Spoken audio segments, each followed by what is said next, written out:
Alright, rockers, we are back here inside the asylum, and I am very honored to have with me by phone a man I've listened to for years as a member of Queensryche, and now his band Operation Mindcrime are getting ready to release their second album in a trilogy, Ressurection, coming out September 23rd, right now here inside the asylum by phone, none other than Geoff Tate.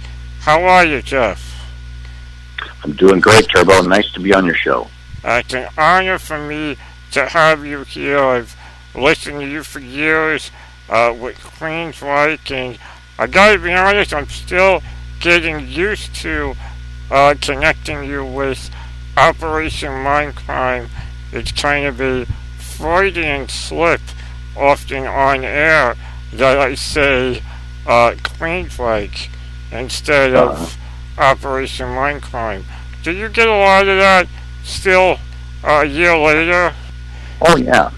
I'll probably always get that. I was in Queensryche for most of people's lives. 30 plus years. So they connect me with that, and I think also people really connect with the voice of a band. That's their first initial association with the band is usually typically through the singer, through the lyrics, through the voice. So a lot of people still associate me with Queensryche, and always will. And a lot of people don't even know that I've left Queensryche.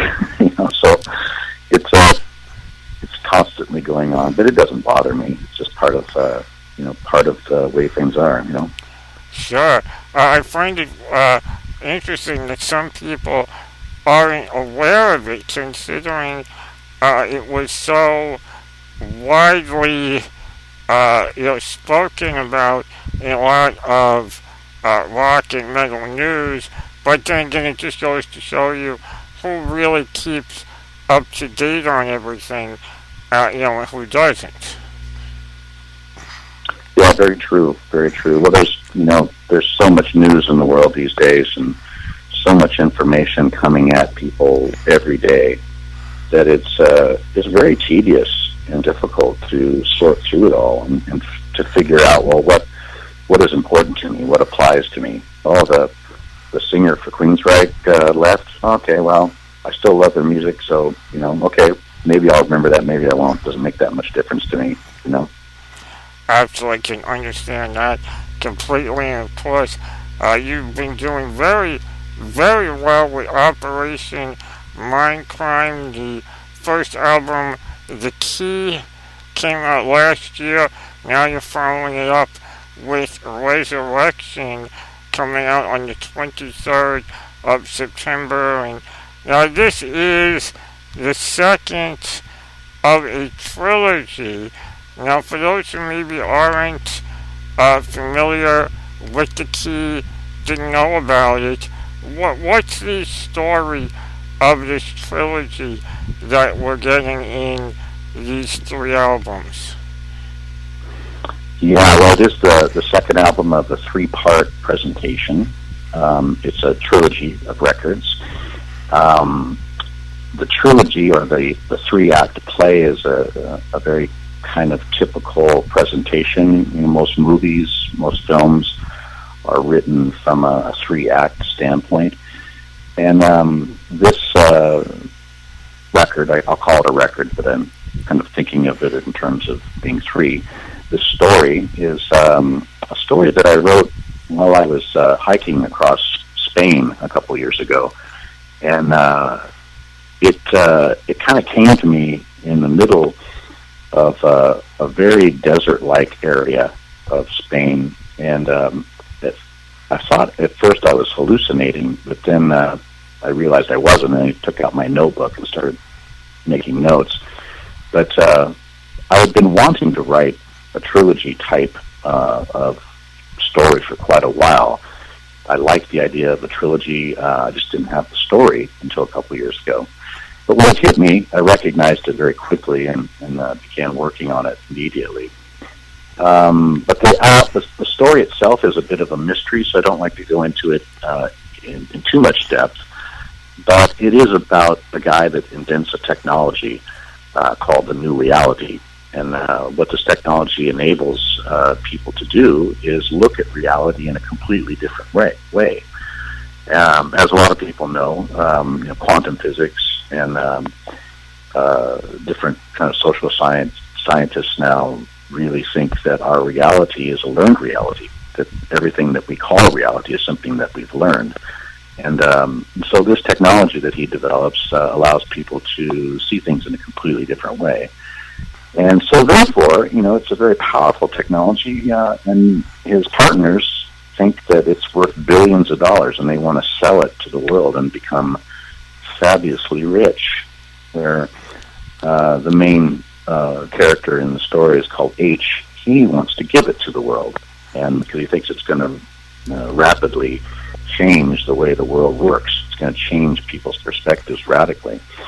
And so there's a discord within the group, and there's betrayal. And the way the first album ends is with a near-death experience regarding the lead character, H. And the second album, Ressurection, begins with him clawing his way back to life, and basically focuses on him getting himself back together and figuring out what he's going to do with his life, and moving on in order to implement his ideas. Yeah, I've noticed the theme, of surviving and strength and carrying on as I listened to Ressurection.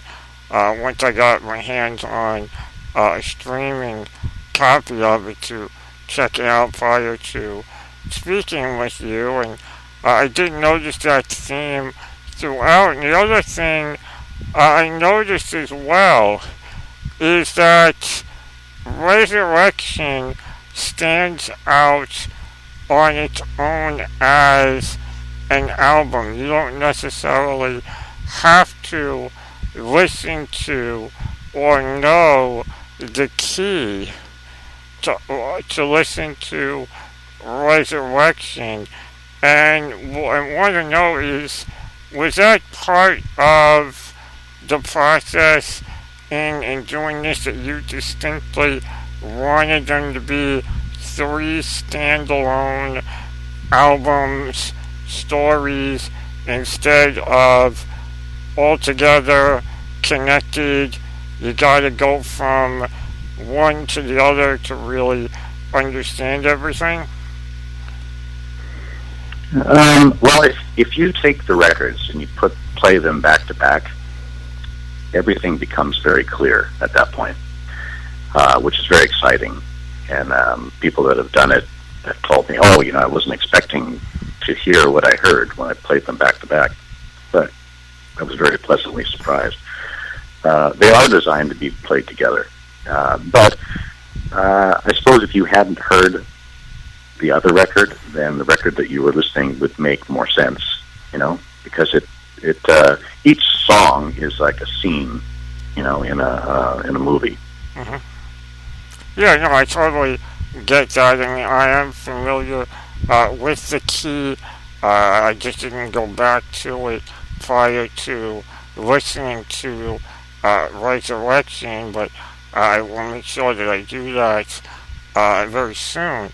And like I said, it does stand out on its own as an album. I mean, as I listened to it, I couldn't help but identify with, a song like The Fight and Taking on the World, because, both of those kind of hit home nowadays, as everyone's kind of fighting for their own equality and time in this world. And, it's kind of, even though the story on this album is about him figuring out where he wants to go with the technology, it also clicks, at least to me on a personal level on kind of finding your place in the world and knowing what direction you want to go with your life. I guess I don't understand exactly what you're asking me. Maybe you could phrase it a little Well, different. more of, was the intention of maybe being a little inspirational, maybe with those tracks. Because the story is very much, as you said, it's the old power struggle of money versus helping society. But I find with those particular songs and with Ressurection that you're almost in a way, maybe intentionally, inspiring people to find their way in the world, no matter what obstacles might be in their way. Hmm. Yeah. Well, I think that's definitely a wonderful concept in itself. You know, um, the the story itself is it it is kind of a story of and facing adversity and getting past the challenges of that. It's about how to get past betrayal. What do you do with betrayal, with those emotions that come from that? And it's a bit of an exploration on human nature. It's pretty evident to me throughout my life that there's a lot of people that approach new information with a negativity rather than an open mind and accepting, or an open mind and with questions about how they could make something better. They tend to approach it, well, they tear it down first, right? And a lot of times that happens when you have somebody that's inventing something new or proposing a new way of doing something. Oftentimes another person will, put it down, find out all the negativity they can about it, rather than celebrate the idea and throw constructive criticism at it, and and that's what H, our lead character in the story, is facing with his partners who try to destroy him in order to take over this technology that he's developed. It's very much kind of where we are as a society.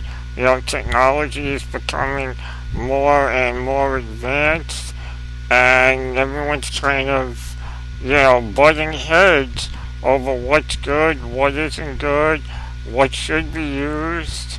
It's very much almost a real today type of story. hmm Yeah. Well, the thing I really am fascinated with about it is sort of the subplot, which is the technology itself that he's invented.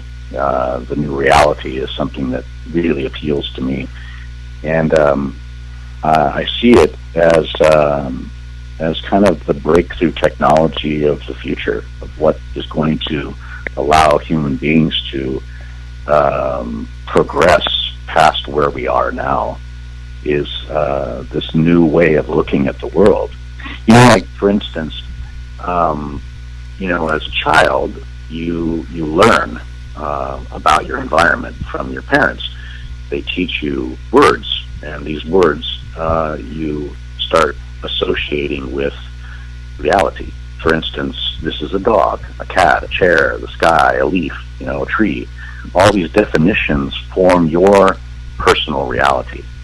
And so therefore, the cognitive scientists and quantum physicists have come to the conclusion, well, our reality is a learned reality, that we don't all share the same reality, but we have a learned, generalized reality of what we accept as real, And so in my story, the guy comes up with this technology that allows people to see past what that learned reality is, and see things in a completely different way, and therefore that opens up the avenues of perception to what, like For instance, a lot of scientists think we are kind of wasting our time with fuel-sourced rocket ships.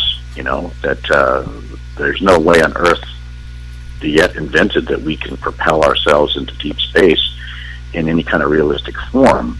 We have to use a different type of fuel, and that fuel is our perception of what reality is. Once we get past the idea that we need fuel, that opens up the door to, well, what is it that we actually use? What can we actually use? I gotta say, it's just mind-blowing because, that's something I've always said, there's more to life than what we know it to be, and this story that you're telling with the key, now with Ressurection coming out on the 23rd of September, might help bring that to light for more people, and maybe even have more people wake up to the world around them and not bury their nose in their phone playing Pokemon Go. Yeah. But that is, I could relate to that. yes, absolutely. I can't tell you how many people I have bumped into that I wish would wake up to the reality and get their nose out of the phones. I also wanted to touch, Geoff, your voice on this album and the key is just as great as it's been over the years. How is it you manage to do so? I mean, so many singers over the years, time catches up with them. They just can't do it anymore. I won't mention names. There are those out there that just can't and still are, but you're not one of them. Your voice is still absolutely amazing. How is it you manage to keep that such power to your voice?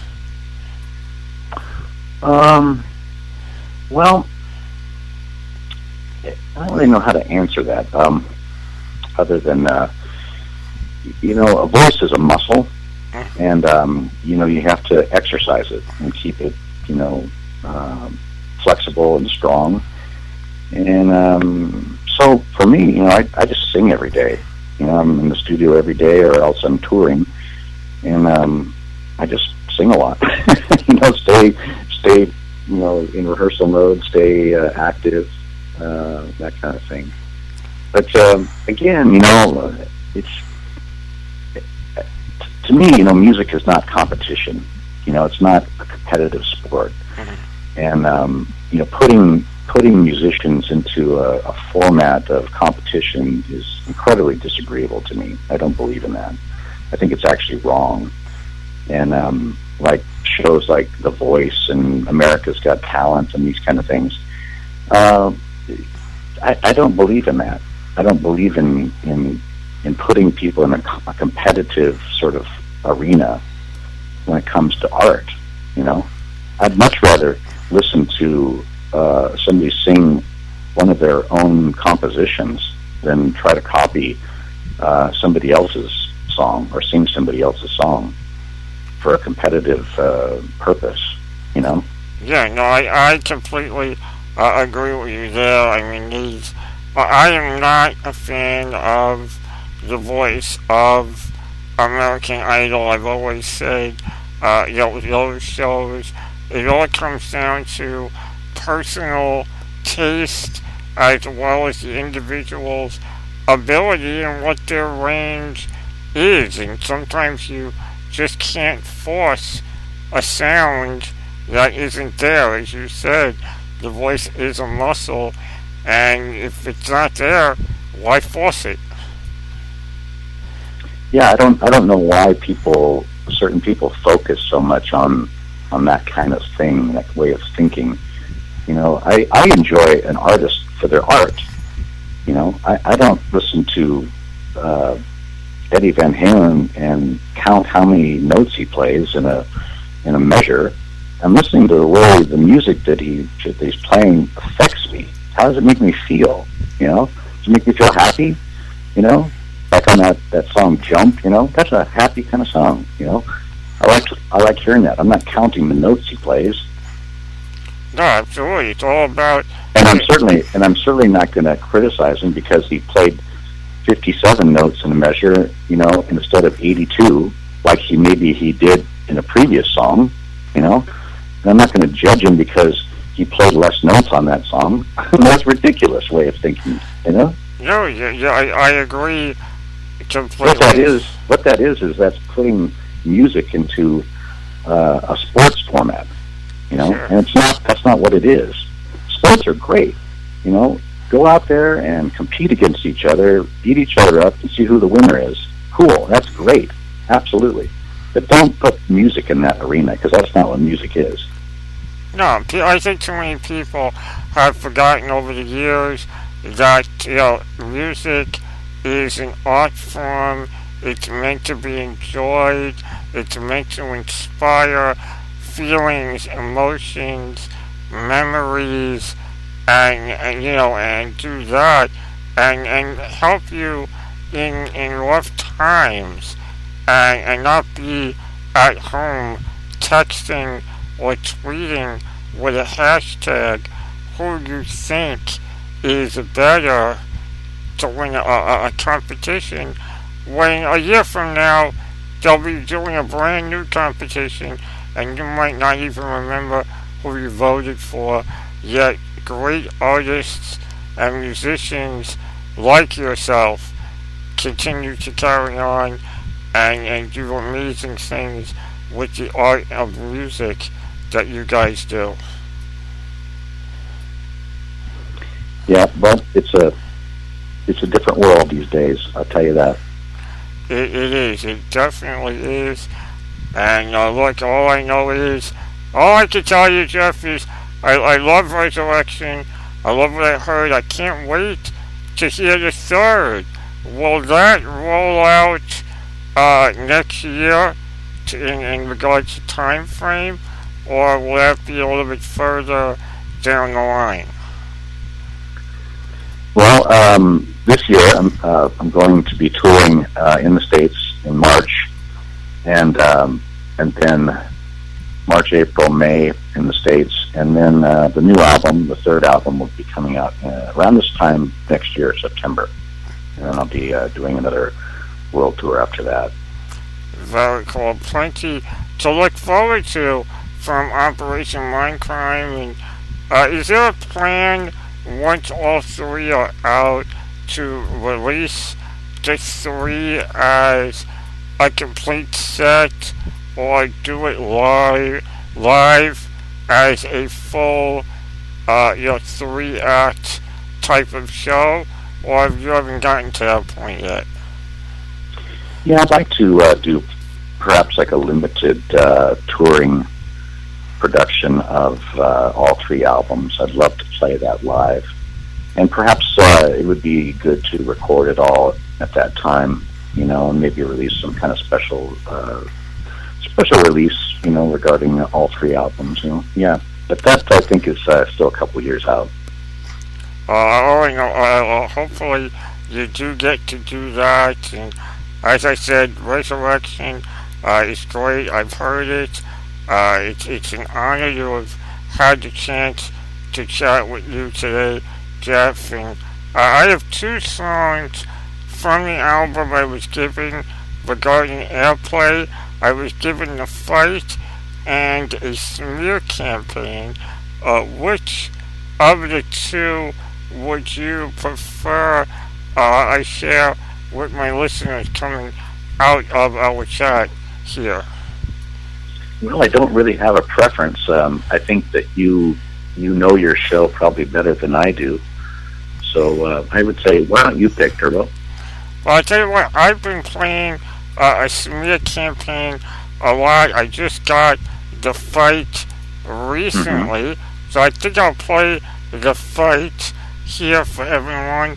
We'll debut that one here inside the Asylum. And Geoff, with The Fight, is there anything particular about this song and its place in the story? Um, well, this is one of my. Well, I have quite a few favorites, I guess you'd say, on this record. This particular record, Ressurection, is really, really happy with the way it's all come together, and the all the people that contributed, to the albums and all the work that went into it. I know it was a real different kind of way of recording an album. It was all recorded at the same time, and there's a lot of songs that even people that recorded on them hadn't heard until the album was finished, because we recorded so much stuff, and keeping everything keeping the production rolling along and keeping it all moving was a really big job, actually. And if I didn't keep notes on who played what, we would have lost a lot of information about it, because we recorded like something like 36 drum tracks, and for instance, and with one, two, three different drummers, so who played what, and luckily we kept really good notes on who did what, so we could figure that out. But everybody did a fantastic job with the album. But the song "The Fight," which I'm getting ready to shoot a video for, actually, I'm in Ireland coming up next week.